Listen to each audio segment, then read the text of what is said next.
Secara diam-diam, Sandra Dewi memenuhi panggilan penyidik untuk kembali menjalani pemeriksaan di Kejaksaan Agung Jakarta Selatan. Pemanggilan keduanya ini dilakukan untuk mendalami keterkaitan aset-aset yang dimilikinya terhadap perkara tindak pidana korupsi tata niaga timah yang tengah dihadapi Harvey Muiz. Berbeda dari pemeriksaan pertamanya yang terang-terangan hadir memasuki gedung Kejaksaan Agung dengan penuh senyum dan tak lupa memberikan tanda cinta, kini Sandra Dewi seolah menghindar dengan datang tanpa diketahui awak media. Terpantau dari gambar CCTV, Sandra Dewi justru telah memulai pemeriksaannya sejak pukul 8 pagi hingga menjelang malam. Perkara berikutnya bahwa pada hari ini tim penyidik Kejaksaan Agung juga melakukan pemeriksaan penanganan perkara korupsi pada kegiatan importasi gula oleh PT Smith SMIP periode tahun 2020-2023, bahwa pada hari ini telah dilakukan pemeriksaan 2 orang saksi, sehingga jumlah keseluruhan saksi yang telah kita periksa ada total 69 orang saksi. Satu di antara saksi yang kita periksa setelah kita lakukan pendalaman dinyatakan telah cukup alat bukti. Untuk statusnya peningkatan untuk hari ini diperiksanya cukup panjang nih Pak, lebih dari 5 jam. Statusnya saat ini masih saksi atau terperiksa atau seperti apa dari? Yang bersangkutan masih kita periksa sebagai saksi dengan tujuan untuk membuat terang sebenarnya sejauh mana pemisahan harta antara tersangka HM dengan saudara SD. Kemarin nampaknya menjadi hari yang panjang untuk Sandra Dewi. 10 jam lebih diperiksa, Sandra Dewi pun tampil tenang seperti biasanya. Tergambar jelas dari CCTV yang ditayangkan, Sandra Dewi terlihat mampu menguasai diri selama dicecar beragam pertanyaan. Tak banyak ekspresi yang dilemparkan.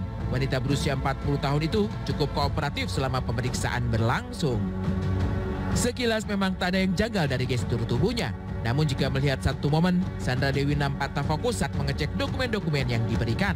Tatapannya justru tidak tertuju pada kertas di hadapannya, melainkan ke objek lain yang berada di sekitar. Lantas, bagaimana tanggapan pakar ekspresi melihat gerak-gerik Sandra Dewi ini? Saya lebih, ya itu cukup terlihat dia nervous sih, agak tegang dengan ketegangan samping kanan kiri dekat pipi sana. Cukup kelihatan dia cukup tegang gitu. Tapi sekarang apakah kemudian orang tegang itu pasti salah? Jawabannya tidak. Banyak orang umum di luar sana kalau dipanggil dan dimintai keterangan oleh pihak kepolisian atau pihak kejaksaan itu sama dredeg gitu. Jadi kita nggak bisa menyimpulkan apapun dalam hal ini selain bahwa dia itu tegang, nervous. Nampaknya pemeriksaan yang dijalani Sandra Dewi kemarin cukup rumit. Karena jika mengingat saat dipanggil pertama kali oleh Kejaksaan Agung, Sandra Dewi justru terlihat lebih cerah. Jika sebelumnya hadir mengenakan pakaian putih, Sandra Dewi pun seolah tak mengalami ketegangan. Cukup banyak berinteraksi, bahkan mampu melemparkan tanda cinta pada awak media. Kini penampilannya justru kontras. Tampil mengenakan baju hitam, Sandra Dewi bungkam 1000 bahasa usai menjalani pemeriksaan. Sekitar pukul 18 waktu Indonesia Barat, Sandra Dewi keluar dari gedung penyidik Kejaksaan Agung dengan raut wajah tak sesumringah kemarin. Usai memberikan kesaksiannya, dikawal ketat, Sandra Dewi justru nampak bergegas untuk pergi tanpa membuka mulut. Hanya ada senyum simpul yang terukir pada wajahnya. Matanya pun seolah enggan menatap kamera.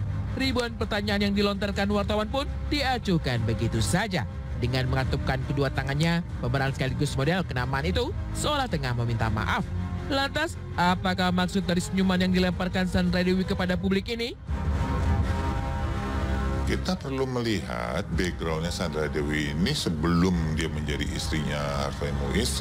Dia seorang entertainer loh.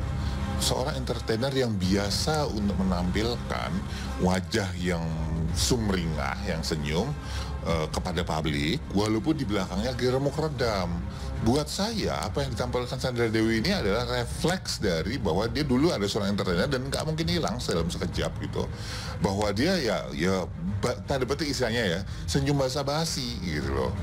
Tetapi kalau yang ekspresi beneran itu justru yang bisa dilihat ketika dia berada di dalam ruang pemeriksaan. Kalau kita perhatikan ada salah satu video yang menampilkan dia lagi nyari dokumen, tetapi kalau kita lihat kepalanya justru ngelihat ke arah sebelah kirinya dia. gitu. Ya. Nah, kalau orang nyari-nyari dokumen, pertanyaan saya apakah dia akan fokus pada dokumen yang dicari? Kan gitu ya.